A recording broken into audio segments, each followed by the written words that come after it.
penggajian dan personalia. Kamu tahu nggak itu kira-kira kayak apa? Jadi, sepengetahuanku sih, tujuan dari audit siklus penggajian dan personalia itu untuk mengevaluasi apakah saldo akun yang terpengaruh oleh siklus yang dinyatakan secara wajar sesuai dengan standar akuntansi yang berlaku atau tidak, seperti itu. Aku juga mau tanya dong, Tanya apa nih? apa saja sih fungsi bisnis dalam siklus penggajian dan personalia itu? Jadi, fungsi bisnis dalam siklus penggajian dan personalia itu ada dua. Yang pertama, untuk merekrut karyawan dan diakhiri dengan membayar karyawan atas jasa yang dilaksanakan. Kalau yang kedua, itu auditor harus memahami fungsi bisnis dan dokumen serta catatan sebelum menilai risiko pengendalian dan merancang pengujian pengendalian atas pengujian substantif atas transaksi, seperti itu. Terus dokumen dan catatan yang terkait apa saja? Nah, ini ada dokumen dan catatan terkait itu ada 3. Yang pertama, catatan sumber daya manusia. Yang kedua, itu formulir otorisasi pengurangan. Dan yang ketiga, itu formulir otorisasi tingkat pembayaran. Seperti itu. Oke, terima kasih. Sama-sama. Nah, aku juga mau tanya dong, tadi kan kamu juga sudah menjelaskan tentang tujuan dan fungsi dari audit itu. Nah, aku kurang paham tentang yang pencatatan waktu dan persiapan pengajian itu seperti apa. Nah, jadi pencatatan waktu dan persiapan penggajian di sini itu merupakan hal yang penting dalam audit. Karena apa? Karena itu mempengaruhi secara langsung beban penggajian setiap periodenya. Nah, untuk mencegah adanya salah saji, diperlukan pengendalian yang memadai. Yang pertama itu ada penyiapan kartu oleh karyawan. Yang kedua ada pengikhtisaran dan penghitungan pembayaran kotor. Yang ada juga pengurangan dan pembayaran bersih. Dan yang ketiga itu ada pembayaran gaji. Yang keempat ada penyiapan catatan gaji. Dan yang kelima itu penyiapan SPT pajak, penggajian dan pembayaran pajak. Itu untuk pencatatan waktu dan persiapan penggajian.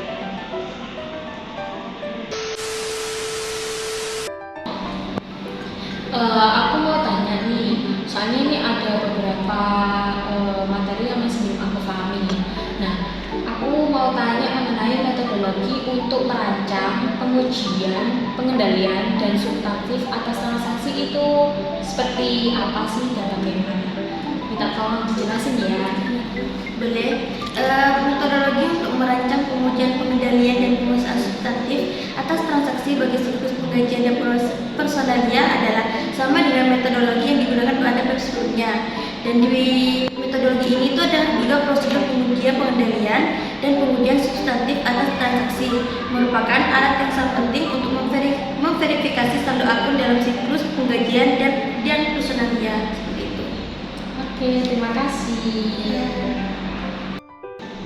Oh ya, aku juga tanya dong. Di metodologi itu kan ada pengendalian kunci bagi siklus penggajian dan personalia untuk menilai resiko pengendalian. Itu konsepnya seperti apa? Boleh dijelaskan? Nah, di pengendalian kunci bagi siklus penggajian dan personalia itu ada 5. Yang pertama itu pemisahan tugas yang memadai, yakni pemisahan tugas merupakan hal yang penting dalam siklus pengendalian dan personalia, terutama untuk mencegah pembayaran berlebih dan pembayaran kepada karyawan yang tidak ada atau fiktif. Dan yang kedua itu ada otoritas yang tepat, seperti yang dijelaskan hanya Departemen Sumber Daya Manusia yang boleh mengotorisasi untuk menambah atau menghapus karyawan dari daftar penggajian tersebut. Dan yang ketiga itu ada dokumen dan catatan yang memadai, itu tergantung pada sifat sistem penggajian. Dan yang keempat itu ada pengendalian fisik terhadap aset dan catatan, yakni cek yang harus ditandatangani oleh karyawan yang bertanggung jawab. Dan yang kelima itu ada pengecekan yang independen atas kinerja, yaitu perhitungan penggajian harus diverifikasi secara independen, seperti itu. Oh, jadi begitu ya. Ya. Terima kasih. Ya.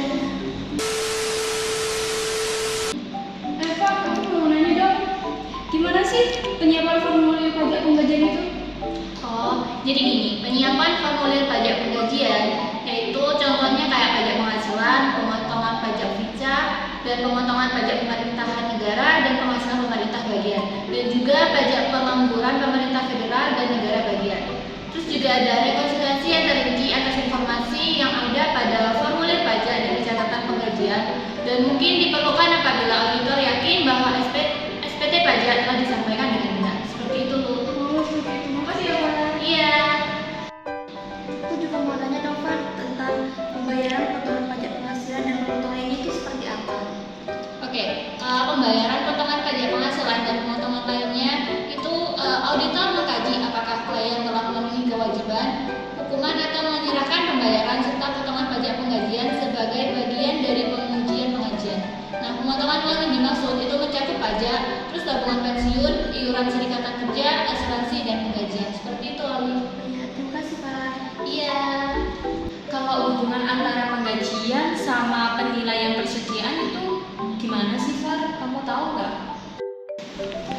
Jadi, hubungan antar penggajian dan penilaian persediaan itu contohnya seperti jika penggajian merupakan bagian yang signifikan dari persediaan yang merupakan hak umum bagi perusahaan manufakturing dan konstruksi, klasifikasi akun penggajian yang tidak tepat dapat mempengaruhi penilaian aset secara material dan untuk akun-akun seperti barang dalam proses, barang jadi, dan konstruksi dalam proses. Jadi, hubungannya itu penilaian persediaan itu adalah dasar dari pengkajian seperti itu. Gimana, Bila? Oke, terima kasih ya, Far, atas penjelasannya. Sama-sama. Terus, Far, bagaimana sih pengujian atas karyawan yang tidak ada? Nah, untuk karyawan yang tidak ada biasanya kan ada perusahaan itu masih mengeluarkan cek gaji pada individu yang tidak bekerja lagi di perusahaan. Nah, seringkali diakibatkan karena masih dibayarnya cek karyawan padahal dia sudah berhenti bekerja. Biasanya orang ini melakukan jenis penggelapan yang biasanya itu sering disebut crack penggajian. Biasanya yang sering melakukan ini yaitu mandornya atau rekan karyawan atau mungkin karyawan yang sudah berdiri sendiri seperti itu. Oh, oke, terima kasih ya. Iya, sama-sama. Oh, tanya dong tentang laporan beban dan curang itu seperti apa? Jadi, pemalsuan laporan beban oleh manajemen dapat menjadi indikator diabaikannya pengendalian internal dan potensi kecurangan di area lainnya. Akibatnya, auditor harus memberikan perhatian khusus pada laporan beban perjalanan dan hiburan bagi pejabat dan direktur. Harus melakukan pengujian dengan memverifikasi persetujuan yang tepat dan tujuan dari perjalanan bisnis itu sendiri. Baik, terima kasih, Dok. Oke. Aku juga mau tanya dong, Bu, kalau metode untuk merancang pengujian atas rincian saldo itu seperti apa sih? Metode untuk merancang pengujian atas rincian saldo itu terbagi menjadi 3 tahap.